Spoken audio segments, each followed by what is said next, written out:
no YouTube, no social media following, no day trading, no drop shipping. So I make about $3,800 a month. This is kind of a conservative estimate because it does vary a little bit due to my other streams of income such as YouTube, but it doesn't really affect the number too much, but it does range from around $3,700 to $4,000. My name is Chloe. I'm a second/third year. I'm 20 years old, student at U Chicago. The first source of income is obviously YouTube. I average around $200 a month from passive income mainly, with around 13,000 subscribers, and currently I believe 80 videos up. There was one month where it particularly was more because one particular video blew up. In total got me around $400. So that particular month it was a spike, but I didn't calculate that into this budget. And then the next thing is cryptocurrency and NFTs. So again, this is a massive variable number, but during my gap year, for example, I made about $7,000, $6,000 to $7,000 in total from cryptocurrency. So my gap year during that time period is around 6 months. So if you average it out, it's about $1,000 per month. But again, I don't really take that into account. So the main way I make money is from teaching tuition. And let me just clarify a few things. One, this tuition occurs entirely online. I teach in groups of 3, so it's me versus 3 other students in an online format. But mostly I share my screen and kind of tutor. Mainly, I focus on English literature, high school writing, literary writing. I do some PSAT, SAT courses sometimes, very rarely. So every week I work on average 8 hours to 9 hours in actual tuition time. And then for pre-planning and classes, it's an additional maybe 2 hours. So in total, I work around 8 to 10 hours a week.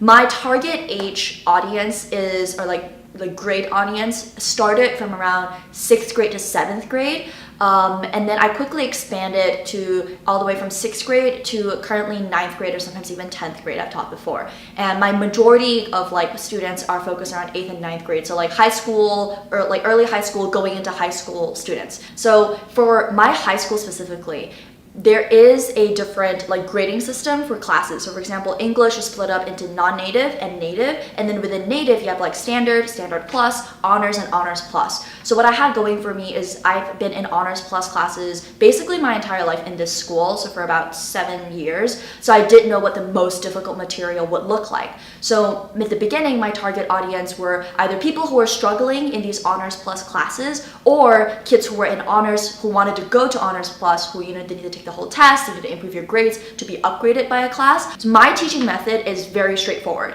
It's you tell me what results you want, I will devise a plan to get you there, and I have very specific milestones that I will create after I've assessed a student's growth. So I will ask for past essays, past testing, past writings, whatever, and then I will give them my personal score, and then I'll also take their school grades into account. So this is my price breakdown as of right now, after 3 years of working in this field. So I definitely did not start off with this number, but this is where I am now. I'll report the numbers in RMB because that is how these kids pay me.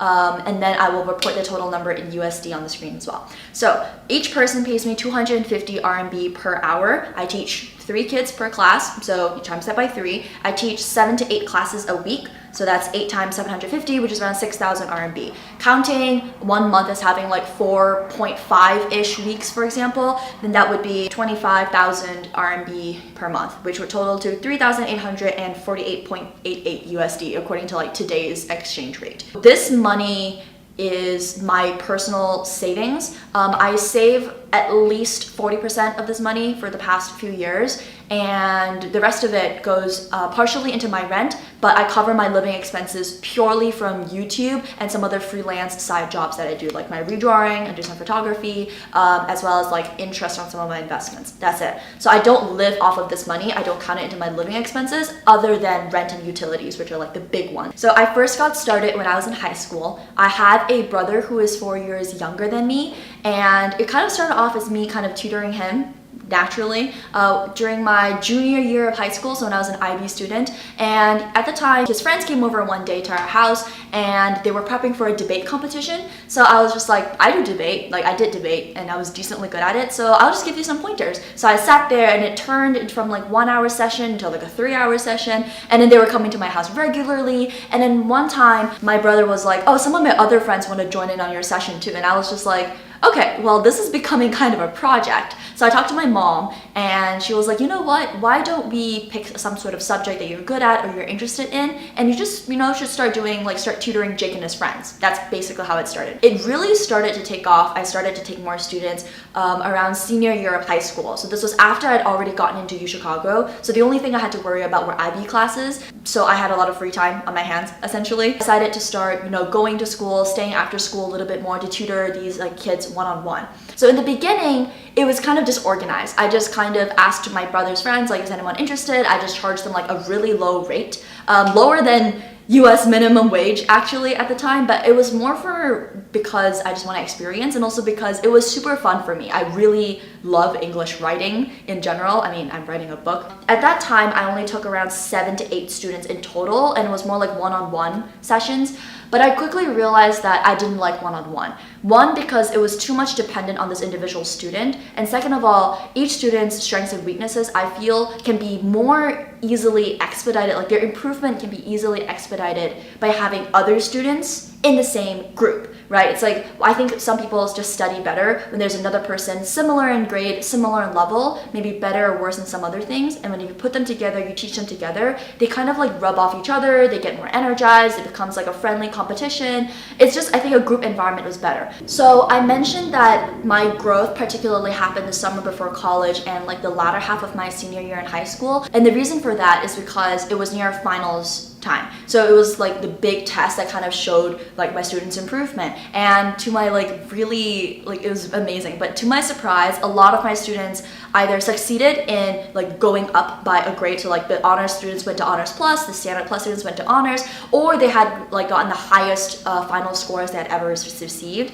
And so we got an overwhelming amount of like positive comments from the parents of these children, and they were just really happy in general. If you didn't know, there are a lot of like WeChat group chats featuring just like parents. And so these parents were sharing like, oh my god, my daughter / son got amazing grades this time, and it's all thanks to like Chloe. So all of a sudden I had a lot of business, and I really needed to figure out what my limits were. And I kind of mentioned this in my gap year Q&A video, but that's why the summer before college I just worked a lot, because I just kind of wanted to figure out what was comfortable for me, what was too much, what was manageable, and all of that. And this is also the time where I started devising my lesson plans. So I will put a sample of my lesson plan here. So I teach text by text, which means I will select texts either based on your curriculum in school or just stuff that I like and I think you will benefit off of. And then I will teach you everything from like analysis to reading to comprehension, and then ultimately to outlining, writing, and planning and editing. Right, so this is kind of like my process.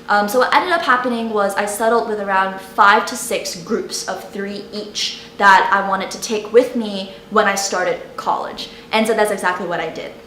The time scheduling was really painful because throughout college, because of time difference, obviously it's like a 13-hour time difference, I can only teach them either their weekday nights, so my weekday mornings, or their weekend mornings, aka my weekend nights. Both of those options were kind of detrimental to like a first year college student, right? Because like it's either one, like wake up at 7 a.m. every day, or number 2, your Friday nights and Saturday nights were just gone. So for me, I had to make a lot of like sacrifices in order to keep up my streak, but I really didn't want to stop teaching. So I decided to stick with the morning method.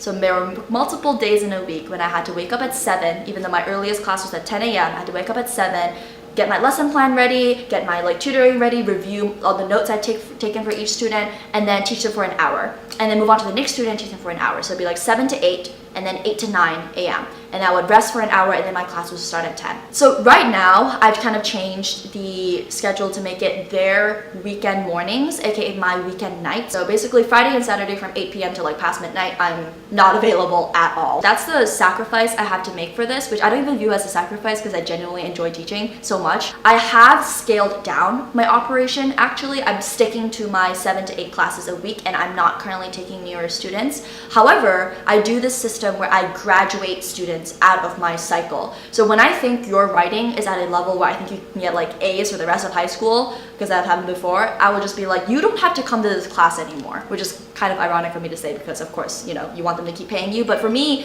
it's more about doing good work for the students and seeing their improvement, and I become so proud of these kids. So sometimes I'll just be like, you don't need to come to this class anymore, so we can either continue on a different path where I just teach you like sometimes like college level stuff where we just read like cooler, more difficult texts, or you can use this time for something else. Sometimes they choose to stay on, sometimes they do take my advice and graduate, in which case then I'll go scout out potential new students, which usually I have like a waiting list. So I'll just like pick a couple of students from there and be like, hey, do you guys have time around this time slot? If you do, this is my process. I'll give them the whole spiel that I just gave to you guys. And the last one is how you can use this as a method. So I do want to emphasize that these kids are in Shanghai.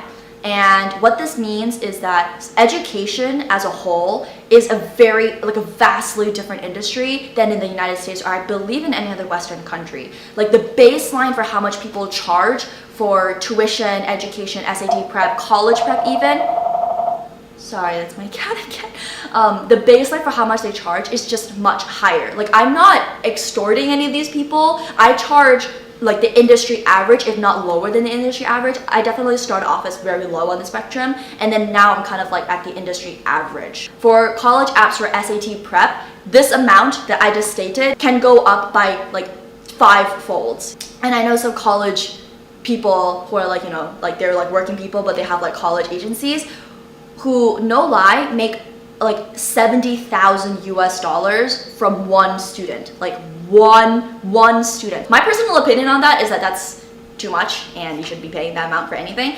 But for Chinese parents who really want their kids to do well, I can kind of see why they would do that. But I really don't want to be on that end of the spectrum, which is why I've stayed away from PSAT, SAT, college stuff, and I focus mainly on English, writing, and literature.